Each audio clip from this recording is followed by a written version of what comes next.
Hey, Raindrops. Yeah, so as you know, my podcast, Reality with the King, is on tour. And my next stop is live in New York City with the one, the only Queen of New Jersey, Teresa Giudice. Yes, on Tuesday, June 18th at the City Winery, Teresa Giudice and I will have a live conversation in front of a live audience. Make sure you get your tickets now. Log on to my website, kingdomreignt.com. Hit the tab that says tour, and me and Teresa Giudice cannot wait to see you on Tuesday, June 18th in New York City.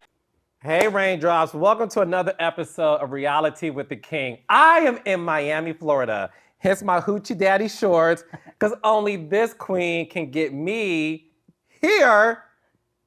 I am with the one, the only, the Diamond Princess, Trina. Hi, Carlos. How are you, baby? I'm doing just great. How are you? It's been a minute since I've seen you. It's been a long time. I know. You know, way too long. Way too long. And you know you're one of my babies. Thank you. I love you so much. Thank and I want this conversation to be super genuine. Okay. Because I feel like you really don't get the props you deserve. Okay. And I want to be here giving you your props. And I also want to be here to let the world know the woman who I see behind the scenes. Yes. You're one of the nicest people Thank you. in the world. Thank you. And the prettiest as well. Thank you. But before we get started, I want to take a trip down memory lane because I feel like a lot of people don't know the human being Trina. They know the baddest bitch, the rapper, you know, the boss, all those things. But you always know you were going to be a big star. I didn't know that. But I did know that I just wanted to be like on television. You know, just like when you've grown up, I was a girly girl. Like, I'm talking about real girly girl. Like, I mean, like, take my lunch breaks from school to just get my nails done. That kind of girl. So when I'm looking at my TV growing up, I see like Janet Jackson, Yes. this Pleasure Principal. It's like, this is a superhero. Like, it was just unbelievable. And you seeing this, and I'm just like, how do I get on this TV screen? You know, I was just thinking, how would I do it? I was just really young, and I had my friends. We had kind of started this little fake group. We thought it was gonna be like this group. It was me, my god sister, one of my best friends, and my cousin. And we were just all over the place. I was like, okay, I'm the leader of the group. I'm gonna tell y'all what we wear, what we're gonna do, how we gonna do it, da-da-da. And it was just like, we don't know what we're doing. So was it a singing group, a rap group, or both? We didn't even know. It was Gotta just a know. group making music. We were just gonna do our thing. Whatever we get in the studio and do, that's what we're gonna do. That was the envision. All I thought was, we're gonna look pretty. We're gonna put on like the prettiest little outfits, you know, like the Selenas, the diamonds, the studies. You just gotta look, cause it's like TV, you just gotta look glamorous. When you think of the elite stars, they're just sparkling, just looking like chandeliers, and they're just beautiful. But what are we gonna do? Like in our group? And we were just always figuring out, and yeah, it just wasn't working out. It just was one of those things, because this was something I thought of and created, but my best friend and my fam and my friend and my cousin, they had no idea what to do. They were just following my lead. But I still really didn't know what to do. I just thought, we just gotta look good. Let's take our photo shoot first, and then we'll figure it out. So I was just kind of like in that mix. I just know we have to get on this TV. We just have to get like that. And then, you know, as time prevailed, it kind of, you know, my senses clicked in and said, okay, you have to have a plan. You got to figure it out. Are you going to be an actress? Are you an actor? Are you a singer, a superstar, entertainer, whatever? And, you know, that's just kind of, I just always just loved that. I just knew I had to be on TV. And what was interesting is I read somewhere you also had desires to be a real estate agent. I was a real estate agent. I am a real estate agent, actually. I am now a realtor. So if you want to get a house from me, condo, whatever, in Miami, then you know who to see. Come find your girl. Licensed real estate agent. I am. I want a condo on the beach, water. overlooking the water. The Ritz-Carlton residence at Pompano Beach, baby. Go ahead. So I was just real young. When I got to school, I was like, okay, real estate. But then I was thinking, do I go to college for this? Like 4 years? And then, you know, I didn't know, so I started doing my little research, and I had went to a Century 21 realty, and I had got my license real estate then. And at the time when I got it, I just knew I wanted to sell homes, like the ones on Star Island. like the big condos with the big open windows and, you know, that whole thing. And I had got a job with this company, NRA Homeland Realty. This guy hired me, but I wasn't actually selling homes at the time. I was kind of like, I had, it was 2 other listing agents that were more experienced. Since I was the new girl, I was kind of like paperwork, staff, and they had me like in the office. But then the girl had a listing and she took me out. And I go out with her and I really paid attention because I was studying this. I'm like, I know I'm gonna do the square foot, I'm gonna do everything. I'm gonna sell like a multi-million-dollar home. So I go out with her on her to show a viewing, and I'm just paying attention. I got my little thing, I'm making my notes, I'm looking at everything or whatever. And then at this point, so it was a lady and her husband. She was pregnant, she was expecting a child, so she kept stressing like, I just need to make sure the room, like it's the master, but she was so specific about having the room for her kid right next to her. So I was just like, I was thinking of all the homes I've been looking at. Did I even see something that wasn't here? So we're just showing the property. She's loving it and everything. And then the agent who I went out with, a call came in for a house that she sold. So they were on the phone as a buyer. A whole big conversation. So she goes, handle this for me. Okay. Now it's time, because now I'm about to do my thing. And I was just ready. And I was just like, yeah, and these windows are such and such, and this closet. And you know, I had started I thought I was about to move in there because I started saying, well, you know, you can do the closet. And I know the people that update, you can update the closet. You take all this down, you break this wall. Now you have this whole view of this, and you build these new closets. And yes, for her, she looks like she loves shoes and bags. So we do all this here. I just was selling and selling and selling and selling. And so happened, they bought the house, but because I wasn't the listing agent. You didn't get the commission? But the thing about her, what I love, she split the commission with me. That was a good thing, because she just felt like I was new, I wasn't really experienced, but I paid attention and I knew what I wanted to, how I wanted to be and how I wanted to, like, you know, execute, you know, me selling. And I didn't know I was gonna get that break. I didn't know she was gonna take this important call right now. She's in the middle of closing, and okay, you gotta handle this right now. And I just gave no reaction. I was like, oh, I got this, I'm ready. And I just went walking through the rest of the house and telling the husband, hey, you know, this could be your man cave and the kids' room is here. You make this a play den area and we get all these custom. I just went into this whole creative zone. And the lady was like, sold. And so. How old were you at that time? I was like 18. Wow. Yeah. Trina! 18 years old. 18 years old. That confidence at 18. 18. Well, but right. Okay, so 17 years old. Right at 17 years old. It's right when graduating high school, whatever. Right before the whole. This is what I wanted to do as graduating, be a realtor. And you know, I didn't really. You're 17. You don't really know the dynamics of being a realtor. All you just knowing is I'm in Miami, Florida, and when I go out with my friends, we have our Saturdays and we go like house shopping. We couldn't buy a house. We just looking at all the beautiful homes and all. Because one day when we grow up, by 25, we gonna get one of these houses. You did that too. I used to do that too. Yes, it's called manifestation. And I just kept doing it and kept doing it. And so at 17, I had well, no, wait a minute. I was 16 going to 17. So this was me before I was graduating high school. And, you know, my family was like, what do you want me to go to high school, whatever. And I'm thinking real estate, but I'm like, I want to do a concert. And I was like, what you mean a concert? Like, this girl just be all over the place. And I was like, no, you know, because here I go again in my vision of wanting to be on TV. So I'm just trying to figure out, like, what gifts do I have? How am I going to do everything I have in my mind, like bring it to real life? And so as my graduation gift, my mom, my aunts, which is my mom, 2 sisters, my sister owned a bank. So together as my gift, I was able to do my first concert in Miami at this club called Cameo. I brought Notorious B.I.G., Jermaine Dupri and the Brat, and Craig Mack to Miami, Florida. Wait. As a teenager. How? So look, this is at Cameo. There's no social media. We have no social media. We have nothing. And I must say, Craig Mack was the most undeniably sweetest person. He went to radio. He did everything that needed to be done. Biggie was great too. He didn't really care for radio. He just wanted to get in a hotel, have fun. The Brad and Jermaine Dupri was like ready to hit the beach on go-kart. I mean, what do you call those things? Motorcycles, mopeds or whatever. Yeah. But again, this is me. This is my first time doing a concert. All I knew is one of my friends worked as a waitress at the club. And she was like, oh, it's really, really cool. You know, they would love to have good concerts, good vibes. So I'm going to really, I brought my whole family. I put it together. I got with this guy at the time he was promoting. You know, rest his soul, he passed away. He was one of the biggest promoters in Miami. And I brought him my idea. And he was like, as long as you come with the money, we can make it happen. Sold out, packed the club. Let's research it back in the day. No social media, no anything. This is the concert I brought to Miami, Florida.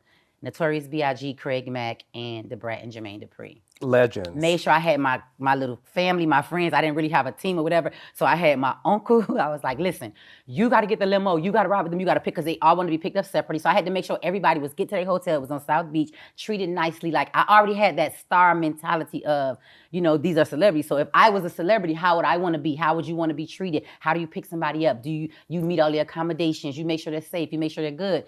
And that's what happened.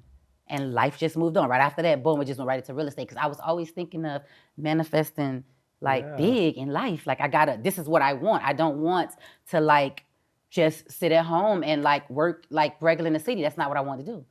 So yeah, that's how it started from then, before I even got to real estate. So with real estate, I was just at this time, I never forget, it was really right before, I don't know, it was New Year's or Christmas, I can't remember. But I remember I was just real sad, for some reason, I don't know why. And I think it was more, what do you want to do? Mm-hmm. What do you want to do? For me, when I get out of school, my mom had already made this thing, don't go to college and waste my money. If you're not gonna go to college, don't go waste my money. And then I was just thinking, I was sliding out of high school by a landslide. Whoa, wait, okay, so now you mean I got 4 more years to I don't know. I didn't want to make the wrong kind of mistakes, you know what I mean? Yeah. My mom and them was businesswomen. They kind of followed a certain protocol. They was all successful. My mom's sister, so it's okay, you're the first one coming out. You gotta, you know what I mean? And I just remember even before real estate, my mom owned a bunch of properties. That was another incentive of making me driven for real estate. And, I was oh yeah, when I get out of high school, I'm moving out my mom's house. I'm gonna live in a house just like the house we live in now, but my own. I want my own pool, my own this, because, we lived in a nice house. Okay, my mom was okay. So I was well, I never filed an application to move or nothing. I don't know what's going on. So I kind of swindled my mom into okay, let me stay in one of your homes. And I never forget, she sat me down and said, I don't think you're ready for that. And I just felt no, I am ready for that. She was okay. And she said, but you do have to pay the rent, okay? Because I have to pay the mortgage. Mm-hmm. And I was okay, can't be that bad. I'll go find a job, do whatever I want to do, whatever. I never forget, it was a nice house. The rent was $800 a month. And I thought, oh, I got this. $800 a month, that's $200 this week, 4, 6, 8. That's a week. That's 1 month. I could make $200 a week. I'm good. I had got this. This was my first job. I was at an insurance place. It was $89. I was I didn't get the taxes, the fees, everything they took out the check. I'm out. Fire me, I'm leaving. After that, I had got a job at AT&T. And it was answering phones, annoying people, making them switch over to your service, this whole little thing, whatever. I had got this job with my god sister. I worked there for 3 months. I was oh yeah, I got this. Okay, got in the house. Now I'm in this nice little 3-bedroom home with a pool, a nice driveway, security gate and everything. Okay, now I get in and it's just my stuff. I have no furniture. I have no TV, no couch. I have nothing that we have at home. I have nothing. But forget about that. Now, by the time I even start with my friends, oh yeah, this is gonna be the hangout now. They wanna come hang out. We looking for furniture, we looking for this. But by the time I'm pricing the furniture and looking for stuff, the rent is due. So, it's just not working out. How did that music even come to? Because the thing is this, you probably don't know this, and maybe you do. You clearly tapped into the spiritual realm. Mm-hmm. You are a God-fearing woman. Mm-hmm. You manifested your entire life. And we'll get to the later parts of it. But the fact that a 17-year-old girl was able to graduate high school, take a curriculum in order to get a real estate license, sell a house upon somebody giving her a chance. Yes. And then in the midst of all of that, you venture off into music with this amazing song with Trick Daddy that me at 19 years old, I'm 19 years old and I'm singing yo no Nann, talking about some fuck 5 or 6 best friends. I'm 19 who can fuck 5 or 6 best friends? My drummer version, but I'm obsessed with Trina. And you wore this amazing, diamond bell with the bra. You had the pony. Just the little Chanel earrings. It was very. Listen. At 19 years old, a gay boy in Detroit, Michigan, I'm watching BET oh my God. Oh my gosh, this woman is everything. And what people don't know about me is I love all the girls in reality. That's my thing. But I'm a big female rap connoisseur. Yes. I love the rap girlies. You said that to me before. I said that. You See? said that. Yes, you said that to me. Thank you. I don't lie. You said that. I'm obsessed with the culture of rap females. And talk to me about your venture into that, though. Well, okay, I'm at the real estate office. I was there. I was working for like a good maybe 2 months there. I was really good. I was just learning everything that I could learn because I knew once that shot came, I'm gonna really get my break. Like even if it's not here, I'm watching and I know like what I can do. So in the midst of that, I'm just at my job. So I go home and Trick called me. And you know, Trick was just always like, just annoying. He's always calling for nothing, just like, what y'all doing? Where y'all at? Like, y'all ain't going here, y'all ain't going there. No, we're not. Like, and it was one of those things like, he was like, this is at this point his second album. So he was really excited. And the label was like, Slip and Slide was like, you know, you got all these songs, you know, you represent for the guys, it's very street. We're missing like something for you because all the guys love you. Like, but we gotta get, and you know, you're very misogynistic on the women. So we gotta get a woman to like, and so he was like saying, he was just thinking, it wasn't even thinking about features or anything. I'm just thinking of, I got this beat, I got this idea. I didn't even know what Nann meant. Like we down south, but where Trick is from, it's like more down south. So that term of Nann was more like, Nann, nothing is better than. Like, you don't know Nann, who's better than you? Like, ain't Nann, like nobody can like do what I do or top me or whatever. When I step in the building, ain't Nann person in here, it's me. That's what it mean. Like, it was that. So that was the energy. And people just looked at like, me and my friends kind of like that. You know, I had all the pretty girls, my friends, my guys, we hung out. It was like the bad girl crew for real. And we was just fun. We was young. We always hung out. You know, we was drama free, minding our business, living our life, trying to figure it out. And when he called, he was like, you know, he was like, oh, I'm shooting a video. Y'all should come by. Whatever. I was like, in my mind, I was thinking about, oh no, video, a bunch of girls, a bunch of dudes. No, we good. But he was like, no, come by the studio. Like Ted, everybody's gonna come by. I'm doing some new music, doing this, whatever. I want you to do something for me. And I was like, okay, what am I gonna do in the studio? Like, with Trick, I was just thinking. And so he was like, Trick gets very excited. So he was like, hold up, listen to this. And he started playing the beat in the background from his car. He was in the car.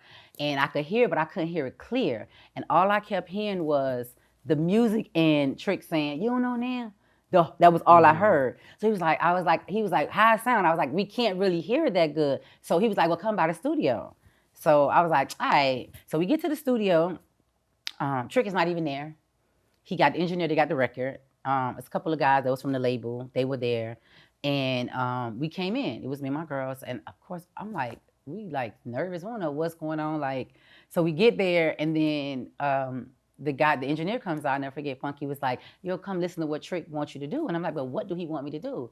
And so I get there and I'm listening to the same thing I heard on the car, but it's clear and loud. And so Trick ain't have no verse or nothing at the time. It was nothing but just you don't know Nann. And I'm like, am I supposed to repeat this, what he's saying after? And then, so Funk was like, yeah, just do the hook. Just say exactly what he's saying. And then I just kept saying, you don't know Nann. That's all I said.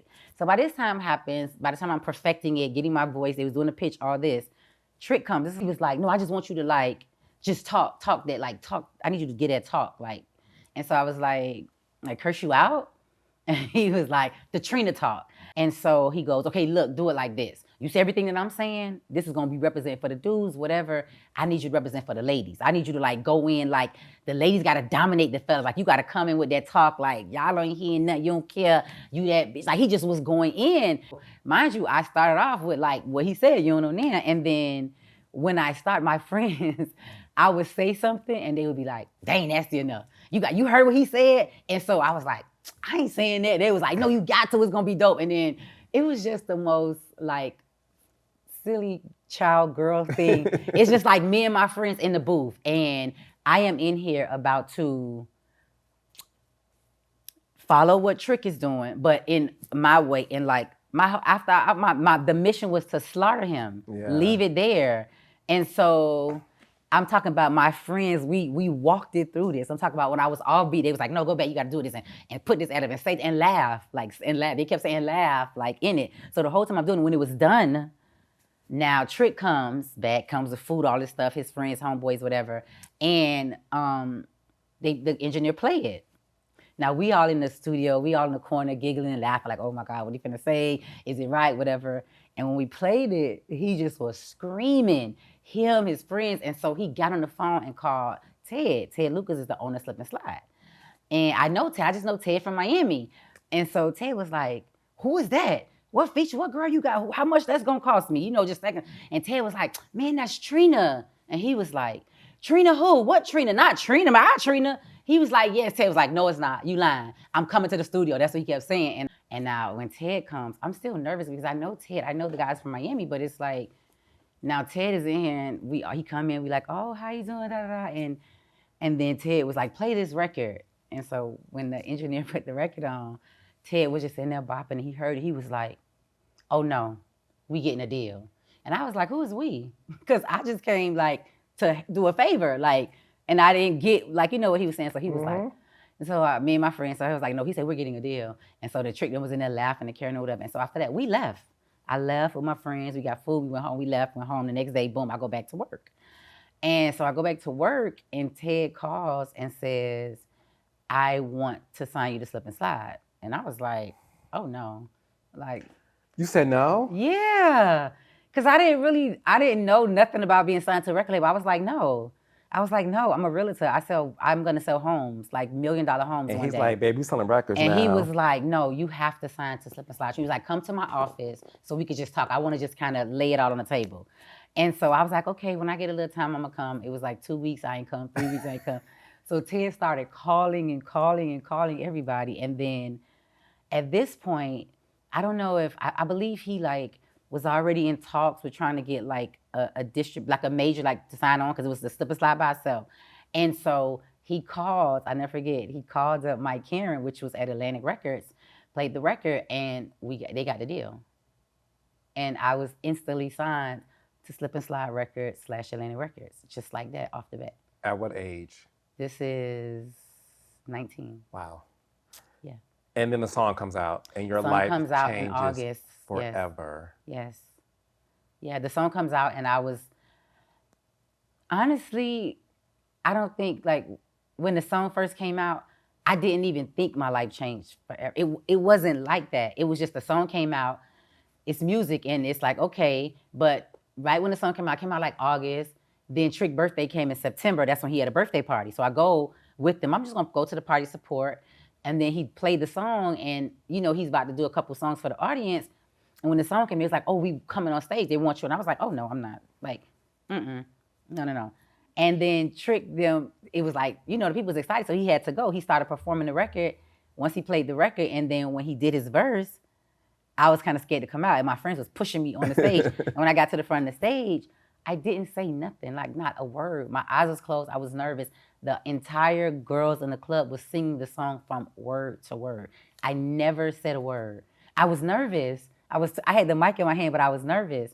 And so, but when that was over, I got home, I thought about it. I was like, wow, like, okay. It was like, I didn't know what was happening at the moment. So then after that, now, Trick is about to perform at Tallahassee at the Moon. Mm-hmm. It's like Tallahassee Homecoming. He's like, you gotta come, you gotta do the song or whatever. I'm like, okay, now y'all are really reaching. This is a lot of more people than the little club. And so at this point, but then I promise you not, this thing kicked into my mind like back when I was like trying to do the group with my god sister and my friends. And I was like, okay, I'm gonna do it, but it gotta be my way. I need like my girl dancers, I need to make it look like a thing. And he was like, okay, we go to Tallahassee, Trick comes out. And mind you, this record is only 2 and something minutes or whatever at this time, or 3 minutes or whatever. So the verse is only that much of a verse. And I just came out again. It was the same thing. Every girl in that college was singing this song word for word. But at this time, this is a big stage. I got the production with me, the crew. I'm ready. I'm performing. I'm gonna get out here and do it. And after that, I was shocked. I was nervous. I was happy, excited. I was like, what is happening? But in my mind, I was looking at those girls like, wow, like, I almost thinking like, I gotta have like a thing for like a name. Like I gotta come up with something because it was so much energy. And this is all the girls for me. Like, what do I call them? What do I do? Like, what do I say? And then right after the Tallahassee show, it was like, when you get back, we need to have a real serious sit down and meeting and talk. And I need you to get completely focused because Trick had got like opportunity to go on a tour and you gotta go. And in the midst of that, with signing this new deal to Atlantic Records, this is Trick single featuring you. They want a record ASAP and you have to record your album. It just happened like that. So in the process, I'm like, what? And so I was thinking, I didn't know what to do. I ain't gonna lie. I didn't know what to do or think. I just remember those girls at FAMU, at the Moon in Tallahassee, the whole entire building. If anybody been to the Moon in Tallahassee, they know what I'm talking about. You know what it was though, right? The way you looked at Janet Jackson as your superhero, these girls looked at you as theirs. I was like... You were their superhero. Because the thing is this, you made I mean, word for word. Because I'm going to tell you what it was. Now, mind you, I'm in Detroit, Michigan. So obviously, you know, you're... Detroit love me. I'm going to Detroit like 2 weeks from now. See, no, we love you. Love me. So again, you're in Florida. And when you are, it's one thing to be a local celebrity, right? That song transcended everywhere. So I'm in Detroit, Michigan. I'm 19 years old. My sisters love you, and we're playing it, including me, and we're just like getting our lives for it because, you know, listen, Kim represented Brooklyn, and you know, so did Fox, and then you have Brat represent, of course, Chicago, then Atlanta, and then it was you who was representing, you know, the 305, and it was your cadence, you know, because a lot of the female rappers, you know, yo, what's up? Turn me up, yo. And then yo was like, yo, no, man. You know, and it was so Southern, just refreshing. Okay. And you represented that demographic. Down south. Were you aware of the power that you had when you were coming out? Because let's be clear, there's no Carisha JT, City Girls, without, you know, the city woman. Right. You paved the way for the girls. Yeah, and I didn't realize the power at the time. It didn't seem like power. To me, honestly, it just felt like, I don't know, structure, like stuff I always wanted to do, like be in charge, even with my friends, making sure it go this way, everybody dressed in sync. And like, I always was like that. So for me, that's what it was. And when I got that call from Ted, I instantly went into that mode. Like with my book, I'm structuring, and like, you know, before we even got a chance to go on the tour, once that record and that video came out, and then we probably did like a couple months of the days or whatever. But in the midst of that, I got a call to do What's Your Fantasy remix with Ludacris. So this is another this is Atlanta. So now I have Nann with Trick, and then this with Ludacris. At the time, they're both like going crazy in our culture and industry. They're super hot.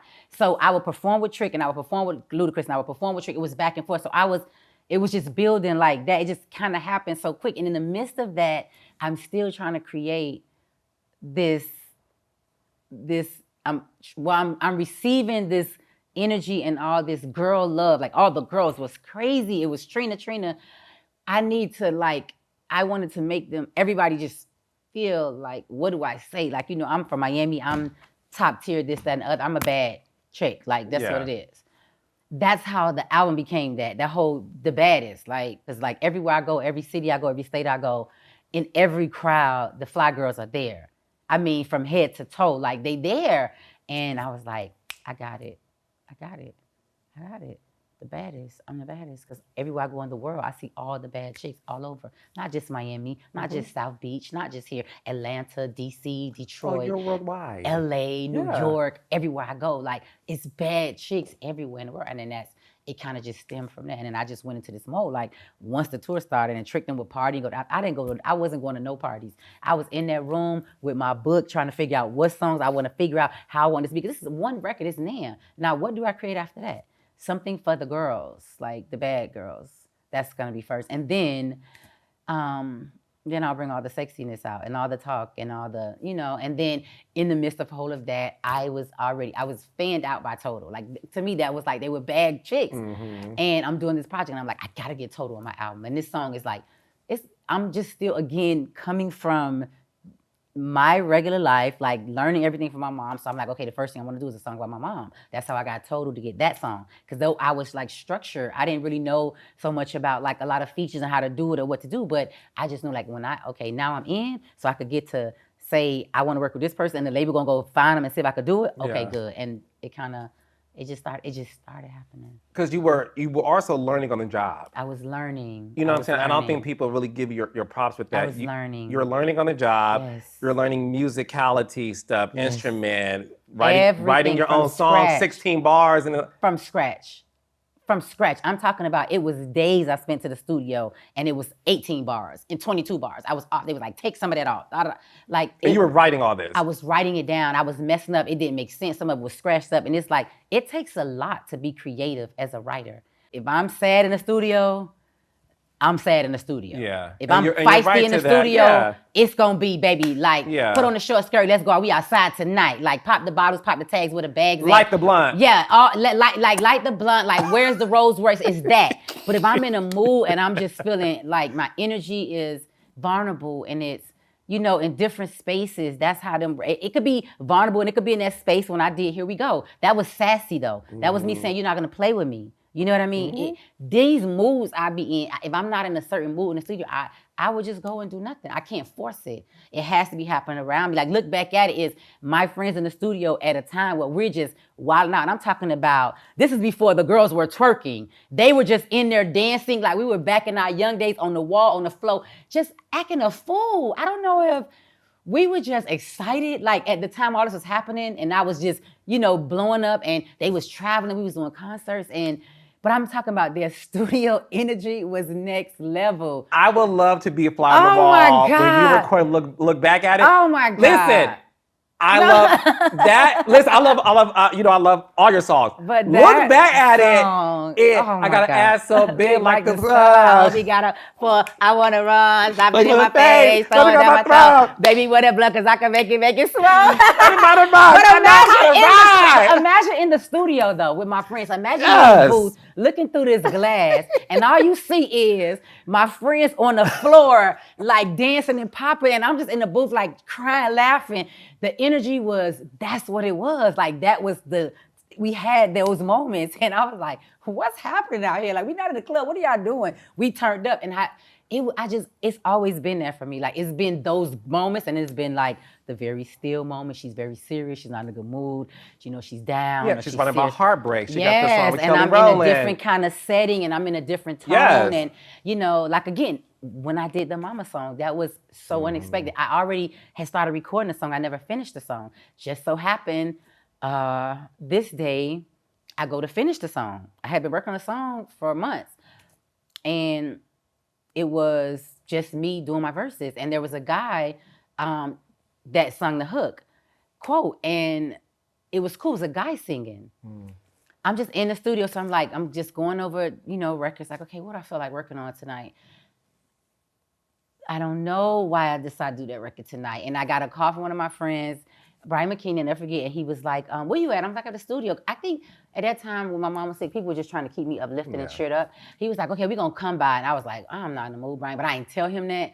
And he was like, I'm just going to come by. And I was like, okay, maybe a laugh or so can't hurt. Everybody in the studio is very dim. And we would skip that song. And I was like, I'm going to record something else. I just couldn't get it. I just couldn't get what I was like digging for. And I'm telling you, I started recording something else. And Brian got there like an hour and a half later. And when he walked in the studio, he walked in the studio with Miss Kelly Price. And when he walked in with her, I had went into a fandemonium. I was sitting there recording like, wait a minute. But that's the Kelly Price. Miss Kelly, I keep calling her Miss Kelly Price. I just always call her that. Oh, that's the Kelly And I Price. think that's her Instagram handle. So no, oh, yeah, I just love her so deep. Walks in, I go, my eyes was like big, like, oh my God. I didn't know how to react. I was wanted to like fan out. So I'm just sitting there and I'm just like, oh my God, how are you? And oh my God, I love you. And I just went and she was like, what you working on? And I'm just like, I'm just going over songs. I'm working on some stuff. And I don't know, I'm just trying to see what my vibe is, what I'm feeling tonight. And she said, well, play me some stuff. Let me hear what you got going on. It was one of those things that the engineer, and I now I can just admit, because then I was really mad at him. Only because he knows how I am. And it was like, I guess that song wasn't done and it's like so personal and it's kind of make me sad. But now you got Miss Kelly Price here, my energy got a little up. And now you playing like all the stuff that's going on the album, the box, you playing the features, and then you played the Mama song. And it was like my eyes went over to him like, but I didn't want to like, show no reaction. And she was like, let me hear that. And then she just started bopping and then she was like, where's your booth? Let me go in the booth. Let me hear that. And she just went right in the booth and started singing on the song. I was in there like bawling, crying, but it's still like, I'm so excited she's in here. I'm trying to like keep it together. And then I'm just real sad. And then this is the song she did. And I'm talking about, baby, the mic was on. Yes. The mic was definitely on. It was so special to me. And it's not always like that in the industry that we in. People don't always just do stuff like just genuinely, and especially when you're not expecting it. Like, I would love to have a Miss Kelly Price feature, of course, but it wasn't the plan. I didn't even, it was just trying to come together what I was coming together with. And for her to just walk in, I don't even think I could thank her enough. Like it was one thing, my mom, she got to shoot the video when my mom was here. Yeah. Like, it was just like, that's a moment in my entire journey and career that it's one of them. It saved me. I just would never like forget it, never not acknowledge it, not acknowledge her. And yeah, like she's definitely a different soul. And the thing is, you're a different soul too, because what I'm hearing in your journey, and this is why I'm so happy to talk to you about this, God loves you. And he constantly is showing you the favor he has placed upon your life by surprising you with the real estate deal, closing, surprising you with an opportunity to hop on what would be a huge hit that would catapult your career. He surprised you with Kelly Price walking in, stepping in the booth, and anybody who watched R&B Divas, Kelly Price is booked and busy. And when she don't want to do nothing, mama, she don't do anything. But it's also a testament to you, because the one thing I don't think you get credit for is your artistry. When people talk about the top five, when they name the top female rappers, your name sometimes is not included. Does that bother you sometimes? No. No? No, you know what? I feel like I know what I've done. And I feel like even your top 5 has been at some point influenced by me, or I know, or probably even work with or love, idolize. Like, it's probably somebody that I really, support and love in the industry. I think when I first came out, it kind of came like directly in the middle. We didn't have a lot of girls. This was the top of it. There was Missy Elliott, Genius, okay? There was Kim, there was Foxy. Then I came in, and Eve, almost like around the same time. Brat, of course. And then it was more Charlie Baltimore. It was other girls that I remember, because I'm just remember we had this one big photo shoot. Oh gosh, yeah, left eye. I got you. Yes. No. So me, like Eve, Charlie Baltimore, all this, I did this big photo shoot. So all these girls that had came in, but it was still not a lot, like as in now. It was very just us. And for me, honestly, I feel like in my early and up and coming time, with just even always being nominated, like for BET, always getting the nominations, but never getting an award. at that time, for me, even being in that category and being recognized, I felt like Missy was always the top. That's just me. This is my friend, my real friend. But she executed the job always. She delivered everything always. She always, there's no doubt in that. It doesn't take away from nothing I did, but when it came to it, when I saw myself in the category, I would see Missy, or at that time, I saw Eve, and whoever else was at that moment. I know it was a lot of times, it was me, Missy, Eve, a lot. Kim, absolutely. A lot. And because these girls, Kim and Eve, these are people I love and respected and came into. So we were like real friends. We hung out, we talked on the phone outside of music. And then there's Missy, and she was the top tier of us all. So whenever there's a nomination, I already know Missy's gonna win. There's no doubt about it. She deserved it. Look at her videos. Everything about it was beyond exceptional. And that just always kept me going because I learned a lot from her. I learned a lot of how to make sure my business affairs was correct, how to focus on me as an artist, never the competition. Don't let nobody trick me out of what I believe in my truth, even if somebody else was winning. Like, I just learned a lot from her. It was just the dignity and how she moved. She never spewed hate. She never showed like hate. Like, these are the people that she loved, the Kim and the Mary J. Blige and everybody that was in, before me. So every time, and this is the category, I'm here, you see me, but it's not gonna be against Missy. And that's just what it was. So I never felt the way about that. Like, if it was somebody I felt like, oh no, now you got me messed up, or they didn't put in the work, or they didn't put the records, they didn't Right. I didn't care. It didn't never bother me. Like, honestly, I made a name for myself, made millions of dollars, got fans all over the world, still yet 24 years later, booked, busy, paid. It's a lot of people can't say that. I built great relationships. I did great business.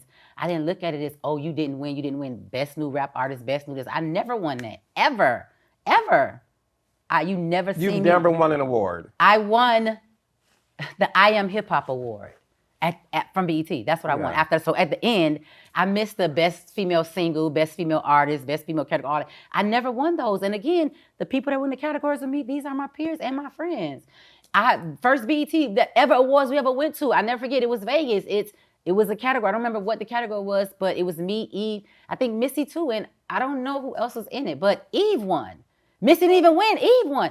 And this is my friend, we finna go party when the show's over, so I'm happy for you. Like, I think that's how I kind of always looked at it. I think now though, because everything is social media and it's the now what's now and not what was then. We didn't have the social media to show that a lot of stuff that I did and a lot of stuff I did, you don't even see and know because it wasn't filmed.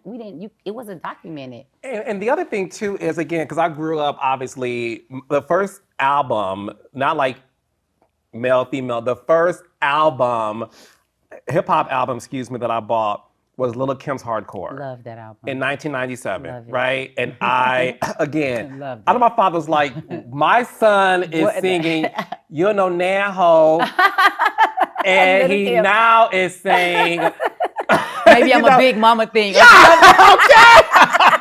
What is happening here? Like, what is happening? What's going on? Is that why you want to tell me something? Because, and then I bought Foxy's China White, China Doll album. It was the whole thing. Phenomenal album. I mean, no, I grew up on you girls. And one thing that I saw was there was this camaraderie that you ladies had.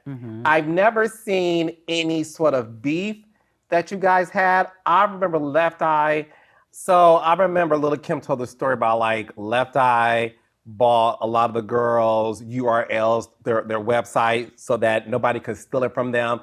And I just remember hearing and seeing vibe covers and stuff that there was this camaraderie with female hip hop. The only beef I think we knew at the time was Foxy and Kim, right? And that to me, and you tell me if I'm wrong, that was the only beef we kind of knew about, but it never got too crazy. There was this camaraderie when you were coming up in the game. You talked about like, if Eve won, like, well, bitch, good. We're about to party. Yeah. There seems to be, back then, you girls supported each other, loved up on each other, hung out with each other. There wasn't this competition with each other. When you look at the state of female hip hop right now, and you see a lot of the social media beef, a lot of people getting into it, how does that make you feel knowing that that just wasn't what you were used to growing up? I don't like it. Honestly, I be trying to. That's why I stay away from it. It's because it's draining, and I feel like, when I came up again, what 5, 6 of us in the game, 7 maybe. Now it's almost 100 girls. Whether you're signed to a major, a distribution deal, whether you are doing it independently, yourself, YouTube, however, whatever your thing is, I think we set the tone and the path to inspire the new girls enough confidence that they can do this. Because we conquered, we're still here. Like, you understand? But now we, again, did not have social media. If you were talking about me when Nann came out and I thought the world was loving me, I didn't know, sweetheart. I'm sorry, I didn't know. Because I didn't know anything about computers or anything about social media. Like, seriously. I didn't. There was no, I don't even know if it was blog page. I don't remember any of that. I just remember making music, going on the road, performing, having my friends that's in the industry that I genuinely cared about, because even though we did music together and made songs together, we still had real relationships. Like, you know, I mean, we would really talk on the phone just about life, like what's happening in our life, whether it's hurt, love, sadness, need to do better, whatever. And that meant more, I think, a lot. We all doing music, we all doing records, and we all sound different. Like, I'm from Miami, Missy's from Virginia, Eve's from Philly, Kim's from New York, Fox's from New York. Like, we all over the place. And we sound different, even though a lot of stuff we talking about are similar. Because we women, we come from the streets, the hood, it's the this, it's that, it's guys, it's drama, it's whatever our stories is. They different, but the similarities.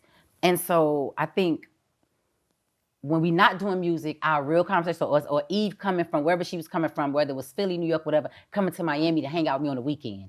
We're not talking about music. We're not. We're talking about real life. We're having fun.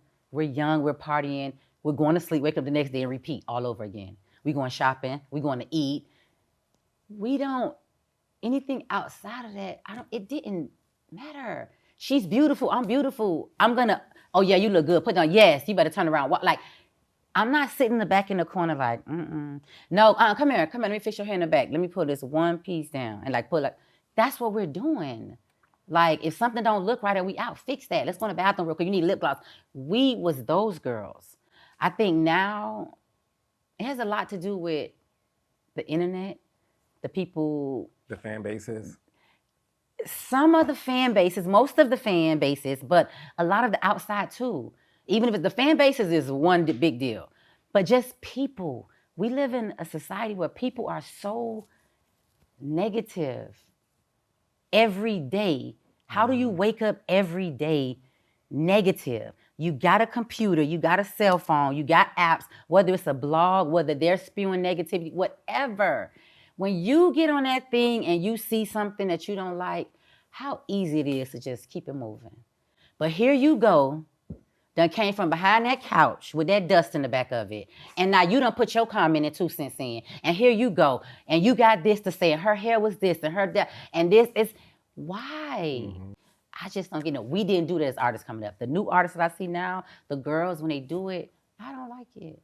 Yeah. I don't like it. Trina, in real life, first of all, you aren't like all in everyone's faces. When I'll be at parties with Trina, Trina would sit there with her cocktail, her man or whatever, and be chilling. Like, you're never like, You know, that your persona in real life, you keep to yourself. You're very private, and you love everybody. You know, I could tell recently, and by recently I mean a few years ago, I saw something click in you where I was like, she's over this social media stuff because I feel like it was something that happened between you and Nicki Minaj, right? That wasn't you guys directly, right?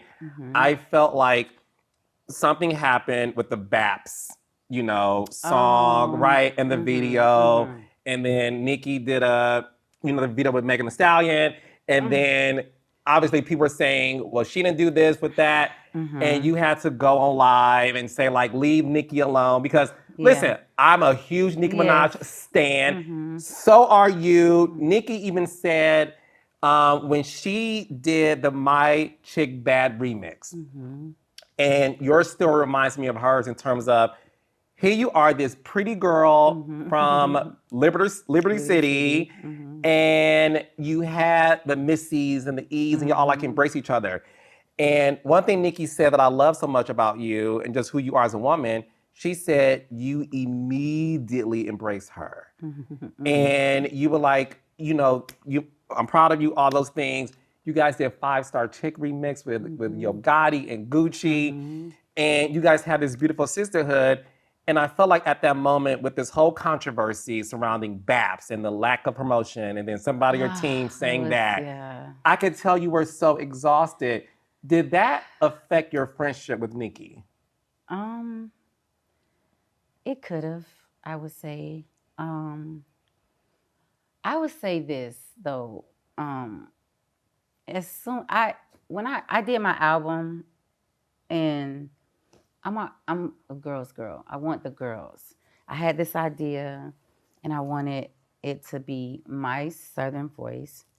I wanted it to be a different type of voice, and then I wanted it to be a different voice, 3 girls. I created this song, and I put Nicki Minaj and Lady Saw on the song. Love them, okay? This is before Nicki really blew up. That she was on my album, and my label, they didn't really, this was like when she was on Mixtape. I think she was just getting signed to Young Money. And, you know, the label didn't know who she was or anything, and I was pushing and fighting to do a video and all this stuff. And so we moved past that. That was done. So now here we go, fast forward. We're in 2019. And I'm 2019 is when the album came out. This is just going back to 2018, kind of in the late of it, because I'd already been working on the project already like a couple years, but at the closing of it is when I was like narrowing down the features. I was getting everybody on the songs. At this time, Nicki was in Miami, and she was like, "I'm in Miami, come see me." I was like, "Okay." I came to the studio to see her. We had another record we was gonna do, and we was talking about this other record, but when I got to the studio to see her in Miami, she played the Baps record for me, and I just loved it. I was like, "Oh my God, I love this record," whatever.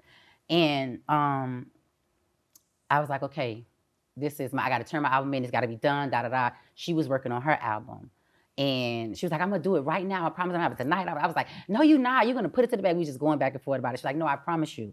She did it extremely fast. Like I'm talking about that. She did what she said she was gonna do that night. She was working on other records, but she made it her business to do the record and send it back to me.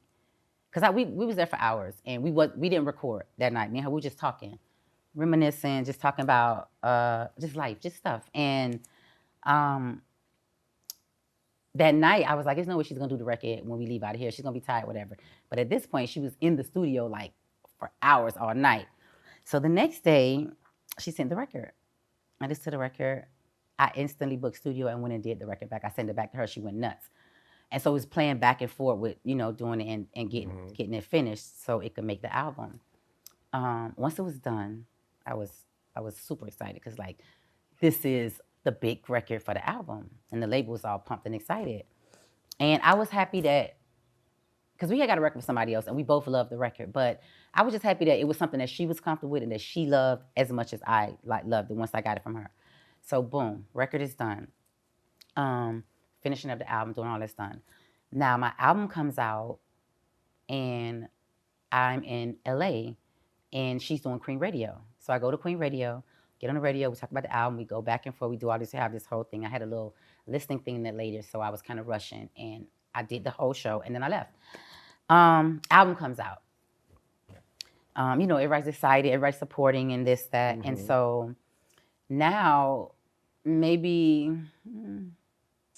I want to say like 2 weeks into the album, the label was pressing for us to do Baps as a single. So I'm like, but how much time do we have? And it was like, no, we got to do it fast because we want to keep the momentum of the album. It's just coming out, all this. So now I'm texting Nicki, like, hey, so look, the label want to make this the next single, blah, blah, blah, whatever. So what do we need to do? She explained to me exactly what to do for the song, right? I sent to, at that time, was my manager, all the info, everything needs to be done, everything needs to happen, from radio to the whole thing. We didn't even talk about the video. It was just about releasing the record. So making sure, y'all supporting or whatever. The video is a whole nother bargain.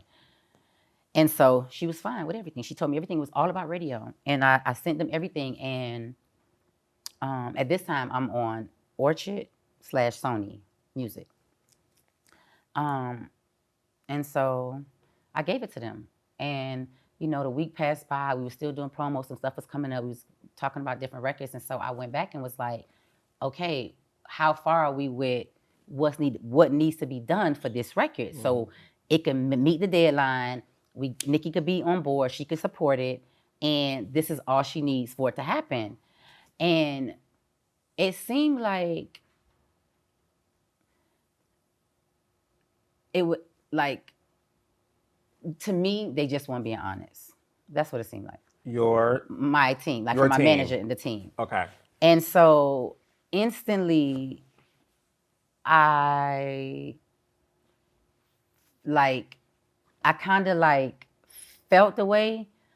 I felt like in my moment, how could y'all, this is not the time to play. That's what I felt like. In other words, this is not the time to play. I just felt like, if you tell me we got to do something, we got an X amount of time, and I say, oh shoot, okay, now let me reach out to her, and I do that, and I get back from her exactly what's needed, and I send it to you guys, and you say, okay, we're on it, yes, everything's good, okay, and then we're not getting nowhere. Even she said, hey, what's going on? What they said about the record? She's even reaching out to you. She asked me, because I had already put this in her ear. I think she was, I want to say, I don't know if she was not switching man. I don't know. I don't want to say she was switching managers. Something was going on with her team, but she made sure I stayed in the loop. And everything that she sent me, I sent to my team. And I just felt like at that point, whether it was more money you had to put up for radio or whatever, because at this point, we're still talking about just putting the song out single-wise. You're not telling me exactly what it is. Again, we're Orchard and Sony. This is the distribution. So if they say, well, we'll do this, but we'll cover this and you guys got to cover that, you're not saying that to me. Right. You're not saying that to me. And I did the deal with my manager, so you're in charge. The label opened the budget up to you, so why are we not on the same page? And why are you not as responsive when it comes to what's needed now? Okay, so I felt the way. And a week passed, so I asked, I asked. Now I'm asking, so what are we doing? I got to tell her something, you got to make a response. You don't want the ball to drop, what are we doing? And I think just his conversation of what I like to call, when somebody's fast talking you, I don't like that. I felt like he was fast talking me, and he wasn't, or he was just kind of just telling me what I wanted to hear, but not the truth, because what I want to hear, I'm not still liking it, because you're not coming with receipts of what's taking so long. And that's what I really wanted from you. And so I kind of fell out with him about that, because I just felt like I worked seriously my butt off for this album.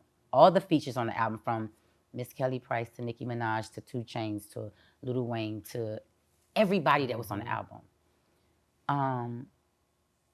And we got this far, and you guys came to me and said, this is the record we put out as a single. So once you said that, it gassed me up. Yeah. So now I'm gonna do my calls and reach out and make sure my part is done. So you don't have to do all the extra work. I'm just gonna hit her up myself, but I'm gonna send you what she's saying so we can get the proper people to handle it. Yeah. And I feel like they didn't do it. They dropped the ball, and I just felt the way. And so, when that happened, somebody that was working with me on my team had, I don't know if they went live or was it Vigo? What was happening at the time? Was it live? It was, this person said, I believe he called Nicki Minaj a manipulator, manipulative, and I'm with you. I don't know if it was a live or a tweet. I don't know if it was a live or was it on social media or Twitter. I don't know, remember so ideally what it was. Yeah. But I just remember everybody just like hitting me up, ringing me up. And when I saw it, I was like, what the hell are you doing? And his response was like, I'm just feeling mad because we did all this work and we got this song and she's not helping out and she's not, and I was like, you're wrong. It don't work like that. You're on this side, but you're not on the business side. Mm-hmm. You just on partially creative side, but you're not cutting no checks, okay? So therefore, I felt like this is my team. Everybody that was working for me on this side was blindsided like me. I felt like he acted out of emotion, but you don't act out of emotion on live against a celebrity that's somebody that I know, that I have a relationship with, a friendship with. Right, you're a friend. You was wrong. Her. Yeah. So I'm gonna put you in your place first, but I'm gonna deal with my manager because now I'm really alarmed, like something's not going right. Like I'm feeling like, I'm just like feeling betrayed, like the job, what are you doing? Like, are you stealing from me? Like what's happening? Because why aren't you responding and this making this happen? Like at least come to me and say, okay, well, they want this much for this or that and we can't do it. But you didn't give me no info. You just kept saying you handling it. After a while, it started feeling like you playing with me and I'm extra mad. But in the midst of all of this that's going on, mind you, this is in the prime time of when I'm losing my mom. My album has come out in June. My mom passed away in September. So I was like, I couldn't even really focus, but we couldn't back on that. It was go time. We had to go. And so in the middle of this now, I know what's going on, but I think I'm hurt with how I'm feeling towards my manager at the time. I'm not even addressing the rest of my team. I'm not even talking, like, I don't even have nothing to say to y'all, but so you know what? Now I gotta lively, like say, this person that works for me has no place to do what he did or speak on my behalf. I don't need nobody to speak for me. What the fans think, they don't even know or say. What you are saying on my team, you don't even know what you're talking about. And nobody knows that everything that I needed done from the song as far as radio to move forward came directly from Nicki. Like, they don't know that. Mm-hmm. Like, the team is thinking it's the label with the games. I gave all the information. So everybody just shut up. Like, seriously, like it just, it wasn't just the time for that. And it was like right after that, boom, after that happened, after I said what I said on live and got off, that wasn't like in our relationship. We were still like talking. We were still talking. Y'all were still communicating after the live. Yes, but she knew I was hurt and upset about it. But at the end of the day, that's not her fault. Right. You know what I'm saying? Like she was really trying to help. But again, like I took the blame for it. Even though it's my team, my management, these are people that I work for. I don't like to play the blame game. It's my project, it's my job, it's my thing. If it took a hit, I'ma stand up for that. Because I worked hard I put it together. Y'all are just the people that's in position and you let me down. Dealing with that situation with the manager and I come to find out, you got a whole bunch of money under deal for me. We didn't know about it, so we all blindsided. You left me hanging. It's still my name, my brand. I'ma stand up for that. You know what I'm saying? Like, I feel like that loss, it changed my mind mentally of who I deal with, like working with people, trusting. This is a person I work with my entire career since I started. So I trusted you. Like I trusted you and you did me wrong, you know? You had to let them go. I had let go. I couldn't even be around you. I was hurt. I was humiliated. I felt betrayed. I felt used. I felt lied to. Like I felt like you saw me struggling and working hard to finish my project. I brought you in. My project was almost done. I just brought you in because you've been in this industry for so long and I worked with you my whole career and I know you know how to go in and do the talk, like the stuff that I don't need to do. I know you know how to do it. At least I trusted you to do it because I've been working with you since I started. But it's always been a big team. Now it was just us. And I put all my trust in you and you failed me. So it's not the end of the world. It hurt. It bothered me. I still feel like I had an amazing album. I still am completely grateful for every person that got on my album, every feature. Even after that, even when June came, the album went away, it was going down, my mom passed. Nicki was one of the first people to reach out to me. Like genuinely, you know, I wasn't even thinking about that no more. Like none of that. Yeah. Like I was so, like I was really tapped out.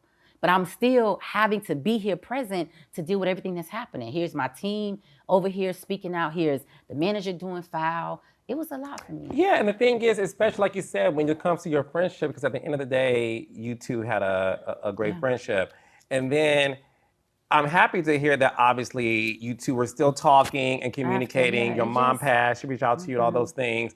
And then you did this interview. They asked you who paved the way for rap, for female rap. No, that's not what they said. They asked me, who is the queen of rap? Yes, and I said, the queen be Beyonce. They didn't say, now if they would have said, who, all right, give me your top 5 queens, okay? I'm going to give it to the girls, always. Yeah. But when you say, first of all, I'm fresh off the Renaissance tour. Let's be very clear. And listen, and like all of us, you are a Beyonce stan. No, I'm stand out. So when you ask it, it's like, cause you know, people, you can't deny or take credit from nothing that Beyonce do. I just love Beyonce. It was in the hype of the moment. I'm off stage fresh. I'm doing all these interviews. I just finished performing. They asked about that. Did you get a chance to see the Renaissance concert or go, whatever? I was like, what do you mean? Yes, I love it. And went, I'm in the moment. And then after that, well, who do you feel like is the queen of rap? Queen Beyonce, duh. Like, it's gonna be Beyonce over everybody to me. I just love Beyonce. Like, she's a top tier, upper echelon. She pushes the envelope beyond envelopes. And even Missy, she was like, nah, girl, I know you won't even say me when they say that. You gonna always say Beyonce. Like, and it's always gonna, it's just that. It don't take no credit from nobody. It's so many girls. I love all these girls. I'm just happy they doing their thing and what they doing. I don't even have time for hate or negativity. I be focused on what I am doing. How am I building, continuing, growing? Like, I be happy to see everybody doing their thing. It don't take away from nothing. Like, I don't like them. They don't get along and they da-da-da-da. And that's, I think, what's thinking. The fans are driven by that. And I'm not a person that's into that. So you can never mix me into that. I'm not finna go back and forth with y'all all day about that. I said what I said. And I'm not clearing that up. Beyonce all day. Now, there are several queens I give their crown to in this industry. Nicki Minaj is one of them. Missy Elliott is definitely top tier on my list, one of them. Little Kim, all of them. Like, but when it comes to what I love and what I feel, let's get into Beyonce rapping. We're not talking about that, okay? Mm-hmm. And we can't say, and you can't exclude that. Like, I just love it. I love how she just pop it. And I'm gonna always say that. And I'm never gonna not say Beyonce. And that obviously created another firestorm. Oh my God, I just get off of it. I be like, you know what? Y'all gonna tear me apart and argue with me. Y'all can never say I showed no ill feelings, no hate, no animosity to nobody in this game. I did one of the biggest tributes to Nicki earlier in my career. Mona Scott asked me. It was a tribute to Cash Money overall. And they asked, at this point, Nicki wasn't really, it was a lot of the girls wasn't even in the game at this point. And I don't think she really, had a lot of friends or talked to a lot of girls or whatever. And when they asked me, I was like, sure, why not? This is somebody that I call my friend. Why wouldn't I do it? Yeah. I don't care if I've been in the game way before her. You asked me to do something for overall Cash Money. And she's the only female there. I was nervous out of my mind. I was scared and everything, but I didn't have a problem with doing it. Like, I don't know, maybe my mentality and other people's mentality is different. I guess. And maybe that's why, people feel like I don't get a lot as I deserve, because I don't really take it far-fetched as serious as they do. So we got to beef, hate, and it's not for me. As long as I'm happy, I'm healthy, I got money, lots of it.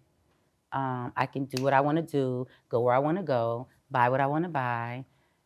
I'm okay. I don't really care about the rest of that. I don't know. I just don't, honestly. No, but that's why you're at peace. And that's why you're still relevant today. Don't. What is your relationship like now today with Nicki? I haven't spoke to her in a while. What's a while? A while. Like years? Well,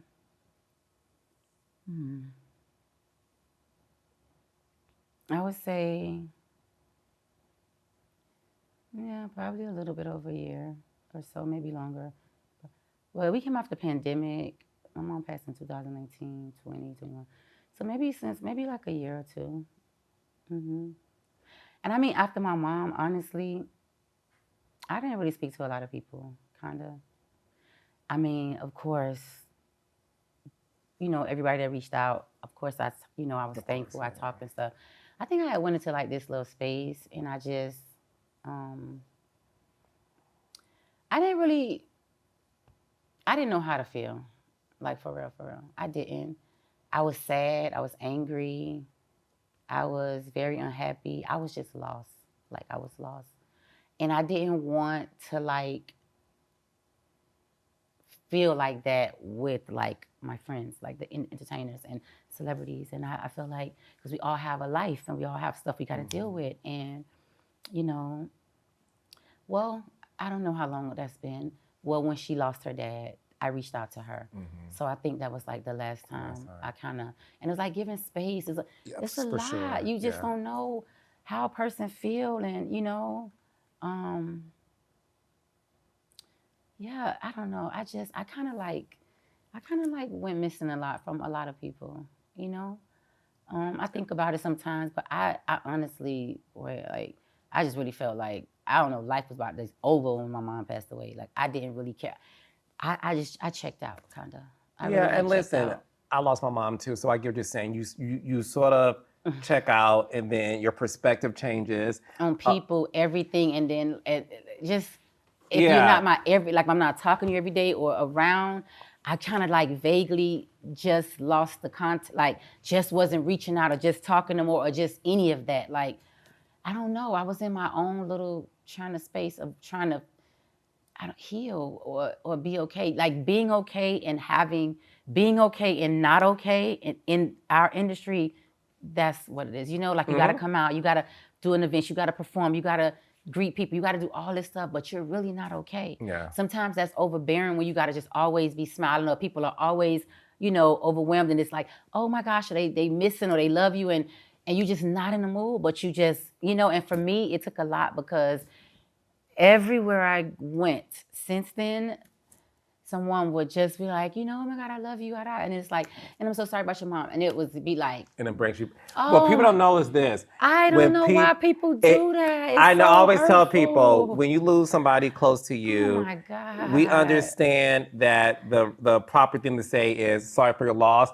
But what people don't know is you're reminding me of something I'm trying to get over. I'm about to not get over, like, you know what I'm saying? Like, get through. I'm about to perform, and you say it, like, my mind just goes. People don't get that. It just started happening a lot, and I just kind of like, I was just fading away into my own world, like, not bothering nobody. I wasn't working on music, so I didn't really have the need or the access to want to talk to other people.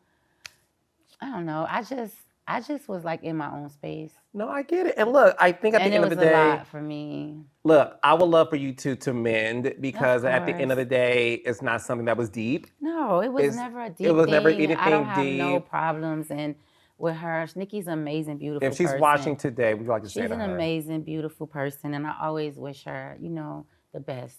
She's doing phenomenal. She's on a whole tour that's been sold out. You can't knock greatness and what somebody's doing. You can't erase the steps. You can't take away from that, no matter what. And you know, when you look up and you see it and you're like, damn, I'm proud. Like, you're deserving of this. Like, we watched your first tour. It was great. It was dope. And now it's like phenomenal. And you just looking at the growth and you just got your son. It's just, my mind be on stuff like that. Like, I'm just happy for you. Even on, and you over here and I'm over here, but I'm just happy for you, you know? And I feel like everything that's happening, you know, for her, she deserves. Like, you work for. I don't really think people understand. Nobody don't just walk up and hand this to us. You're not giving nothing.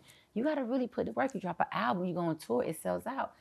These is the steps that we follow and the things that you do to keep you being who you are, you know? I'm always going to be proud for her. I'm always wishing her the best. Like, you know, always happy to see when she come out and just look beautiful. That's just going to always be that. Nothing's gonna change that, you know? And that goes for everybody that I got love for, you know, even back to when I did Verses with Eve. I haven't talked to Amazing, by the way. Thank you, in years. Like, she live in London. She has a whole different family in her life. And again, we did it. She was supposed to be in Miami. This was gonna be my first time seeing her, how many years? And she couldn't make it. When she called, I was like, what do you mean you're not coming? We got a setup, I got flowers for you. And when she didn't come, now I went to the rehearsal early. They said our Verses was the only one that was on time. I was respectful for her, the time in London being back. We in Miami, we had lived, it's popping and turned up. She in there, it's not a lot of people, and she's just like, it's very just her. It was like, she was like, I wish I was there, but you could feel the love, you could see the energy. I loved it. It was just one of them things, like, it's like I ain't see you in so long, or haven't spoke to you in like maybe over 5 or some years, but nothing was gonna stop me from showing you love, from bouncing to your songs, from us taking it back to where we started from. This is what it is. We're grown. It should be nothing else. It's just love. You killed that shit. Listen, I love Eve. I was happy I did my thing though. But you, baby, Pitbull and Skirt. You killed that fucking Verses. I think we had. I love Eve, of course. No, we love Eve. But she did an amazing job. I feel like for me though, it was one of them things again. When they asked us to do it, this Eve is my girl, of course, let's run it.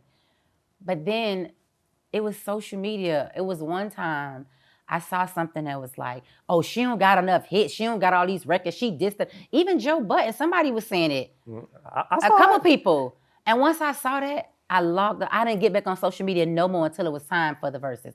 Because I was thinking to myself, wait a minute, 6 albums, like 15, 20 mixtapes, all these features, all these main records that, wait, what's happening? Like, even records that I didn't even remember I have and record. I'm talking about, we couldn't even do all those records. The fan records they wanted me to do, we couldn't even do them records. It was strictly, you know, videos or, you know, Billboard or certain kind of records. And I mean, hello, who don't got enough records? What are y'all talking about? It fueled me to like show people, I'm not in a drama. I'm not going against my girl. I'm never showing this. I'm going to get up and deliver though when it's time. And that's why you did it, because I saw those same tweets and I saw people like, oh, Eve got this. You about to be washed out. I was so sad. And that's why I had to tell you to your face from an expert in this shit. You killed that shit. Thank you. And you look good. Thank you. The bust down. Thank the you. inches. I was like, what? No, you look good. You look good. Hip hop is going through this crisis right now, right? Obviously, you see what's going on with Diddy. And, you know, listen, you've been in the game. We just talked about this since the late 90s. And you live in Miami, Star Island, the Diddy parties, all those things. And you've been around it. You know, you dated French at one point in time. You surprised the Miami fans by, you know, making an appearance on the bad boy leg of the tour that was in Miami, because this is your city. So, you know, you've been around that.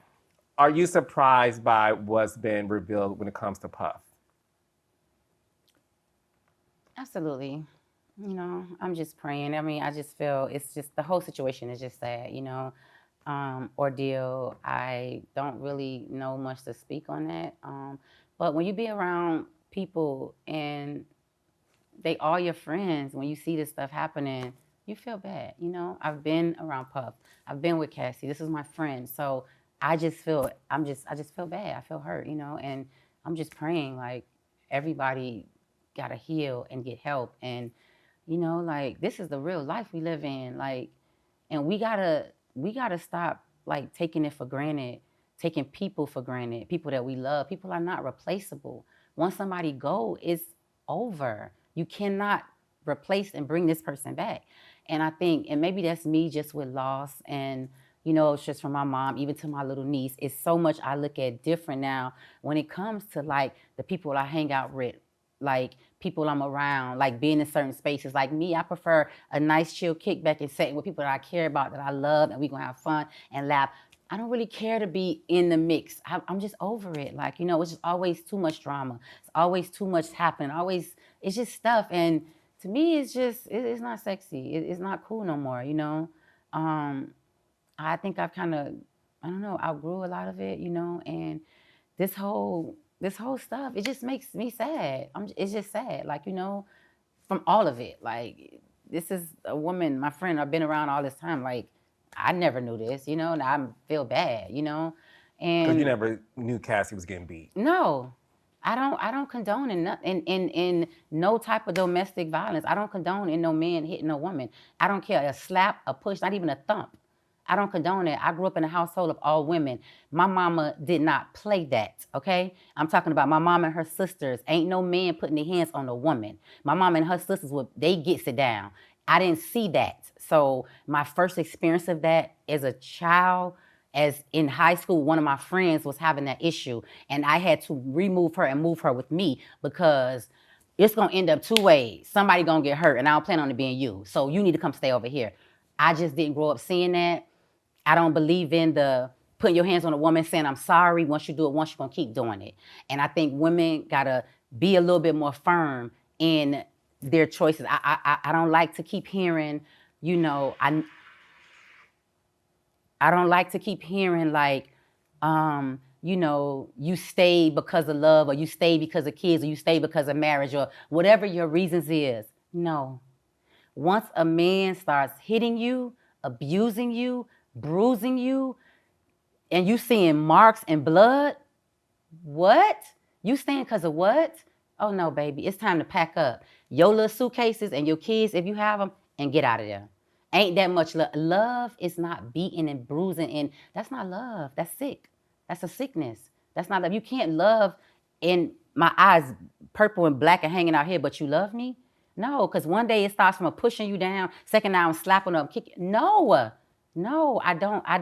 And no man, in no situation, any woman that's in a situation with somebody that's violent, listen, I mean, I don't want to be shallow, or I don't want to seem no way, but stop.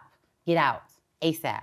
Don't use an excuse as family, kids, I'm giving him another chance, he gonna change, he trying to, no. Because a lot of times, as we can see, some of these women don't make it out. Some just make it out to tell a story. What about the ones that don't make it out at all? And now you're not here no more. No. Do not allow no man to put his hands on you. Don't even allow, attempt, or start that. That pushing leads into poking leads into fighting leads to something else. No, get away from that. I'm sorry, I got a feisty mouth. I grew up, and anybody could tell you in Miami, Florida, Dade County, that Katrina has never been hit, pushed, or nothing of domestic by a man. And everybody knows that knew my mom, no, she didn't play that. I'm sorry. I'm just sorry. I mean, and everybody's not fortunate to not have gone through that, but if you are going through it, or you know somebody that's going through it, any situation of, no, get them out of there. They have to leave. No money in the world is worth you sitting and staying when somebody is bruising, attacking, and beating you up. No money, no lifestyle, no family, no kid, none of that.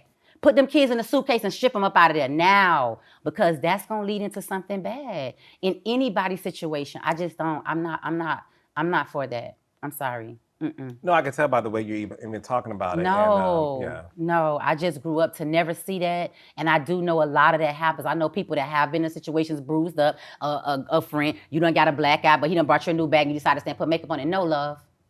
No, I don't play that. No makeup, no bag, none of that. This is sickness. Somebody needs to get help. You and him. It's not worth it. No. No. Keep your hands to yourself. Okay? You want to fight somebody, go buy your punching bag and go box. Fight a man. Do not fight no woman. Like, come on, like, I don't care, bust lip, bruise, hit, a scratch, nothing. No, I don't, no. For no man, I don't care who you are, with power, with no power. Whether it's the Joe Blow around the corner or it's the biggest celebrity in the game, it's a no for me. It's a no for me. And I know it's a lot of men in this day world right now that hit their women. They just silent about it. Y'all need to stop too. Y'all need to stop because it's not cool. Kids got to grow up to see that. Imagine a child that's watching a man constantly hit his woman. If it's a boy child, he may grow up with that same trait to do the same thing. If it's a girl child, she may be completely stricken, confused, confidence is low, scared. No. I have friends that have been through that. No, and we have the conversation. We've cried. I'm talking about boohoo crying like, no, I'm not gonna accept or tolerate that from nobody. And if you my friend and you want to stick in a situation with a man for whatever means and he's abusing you, sweetheart, that's where we cut ties at. Because I can't sit here and be quiet and uphold that. Because I know where that's gonna end at. And I can't never be around and see that. Because then it's gonna be even worse.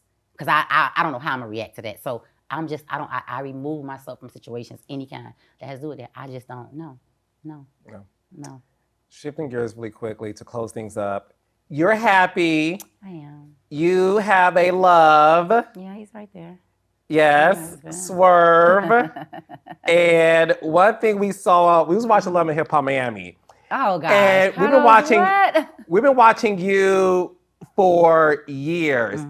I have never, Katrina, seen you glow so much when it comes to your new man. You were all over him. Even your cousin Joe, like, damn, bitch, like, she always do that. oh, that's really good. You like, oh my God, my man, everything. You know, y'all can go ahead. Like Cap, I can leave. School, right? But we are all happy for you because, listen, we know about your up and down relationships. Wayne, French, Kenyan, you know, the list goes on in terms of like you really being somebody who was always searching for that one. We thought Raymond was it at one point, but we didn't see what we saw with the two of you, even with that. I've never seen you and nobody the way I see you and Swerve.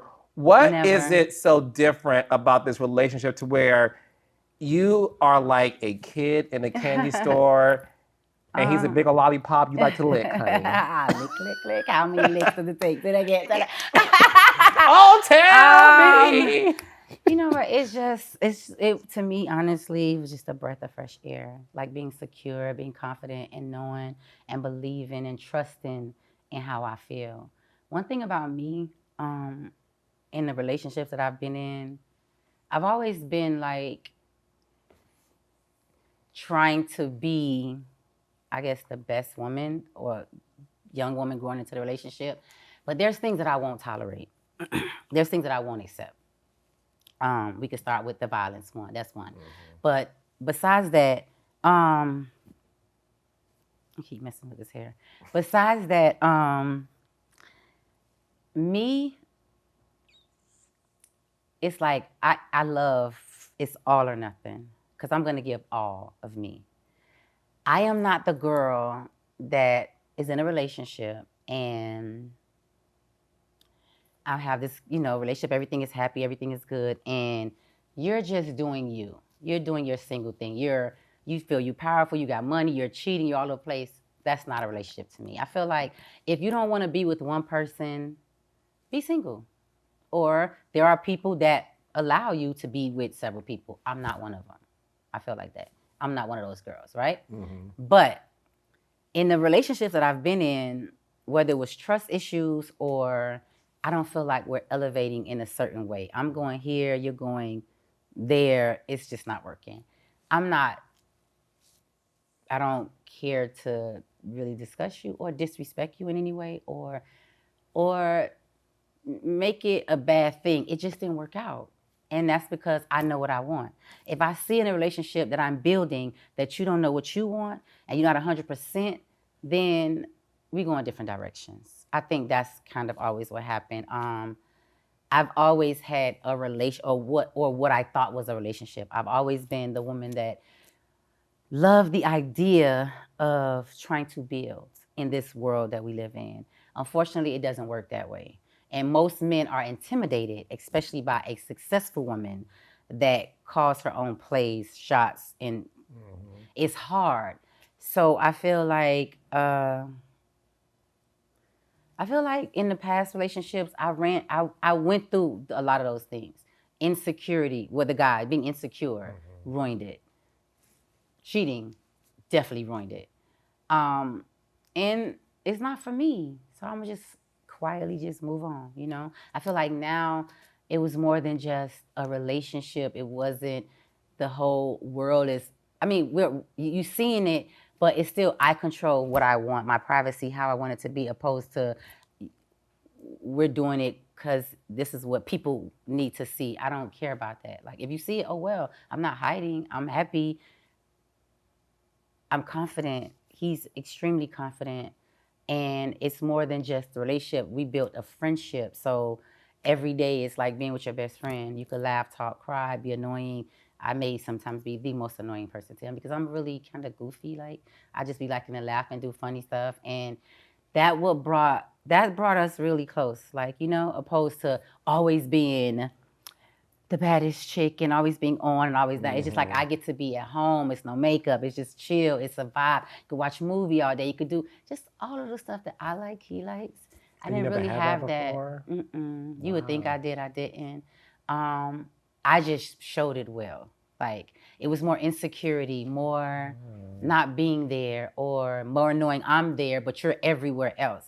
And that played a big thing for me in a relationship of knowing somebody cheated and me and myself. Here's the two things that happen. Okay, here's what's gonna happen. I have to figure out how to tell you that I know what's happening. Because once I do, it's over. So it's a time thing, okay? Because once I tell you I know you cheated and it's X, Y, Z, and I show you my receipts, there's no going back from that. It's over. You know what I mean? And so being mature, you deal with that. Because, I mean, the world is on you. It's relationships. They're like, oh, you're stupid. You broke up with it. I'm not stupid. Because when I look back at those relationships, none of those people are in no healthy relationships at this point doing anything relationship-wise. So it's not my loss. We just wasn't for each other, didn't fit, probably did in the moment or the time that was given. In my relationship now with my husband, you guys are married? we share a lot. Are you married? No, that's my husband. Is that your husband on paper? Are you secretly married, Katrina? Carlos, I am the And I wasn't the flower girl. I'm mad at that. No, that part hasn't happened yet, Carlos. So I'll make sure you give me there. Okay. The big Chevette. You know how you are with the little weddings. Yes! Hey, Keisha Gucci. But it's different, you know. I get to learn a lot of stuff different from him. Get to see stuff that, in ways I always thought or wished guys would be like. But sometimes, I don't care how much money you got, you could still be a goofy. And that money don't make it for me. The money is one thing, but when you got your own money, you don't have to bring something more than money for me, baby. That just got your money, that power, do what you want to do, cheat, be whoever. I'm turned off completely. I don't care about you and your money, pack it up and go. I mean, it's a lot of people, they was like, oh, I don't care. I'm not going to settle and let nobody run all over me and make me feel less of what I'm worth. And I know what I bring to the table, damn near the entire table. So therefore, I need to feel appreciated, loved, that you're always present in this relationship and not I'm in it by myself. And it's a relationship because that's what I think a lot of people don't get. You in a relationship, but are you present in that relationship? Is he there with you while you're there? I didn't feel that always. It was just the names because you're in a relationship. That's what everybody talked about, but they don't know what was happening in a relationship. A couple people knew because they were my friends, they were there, but if you really just only knew how it wasn't what the world thinks it is or what it portrayed to be. It wasn't that. I was always present and always there. They wasn't. They was saying they was there and they wanted to be there, but guys, power, money make you feel like you could be here in Amsterdam and Aruba and everywhere else at the same time, and you can't. To some women, you might can because they don't care. I'm not one of those women. Because the thing we saw with you, you always chose you. I'm going to always choose me. You always chose yourself as you're going to be somebody who's going to respect me as a woman. You have to. And I love the fact that you left every situation that did not serve you. It did. And look, I'm happy for the two of you. And listen, I want to say this as we wrap things up. I want to say this to you. Give me your hand. Yes. I want to say this to you. I'm very proud of you. Thank you, I Carlos. do not think you get the props you deserve. Thank you. You are one of the most sweetest, kindest women I know. Thank you. You're talented than a motherfucker.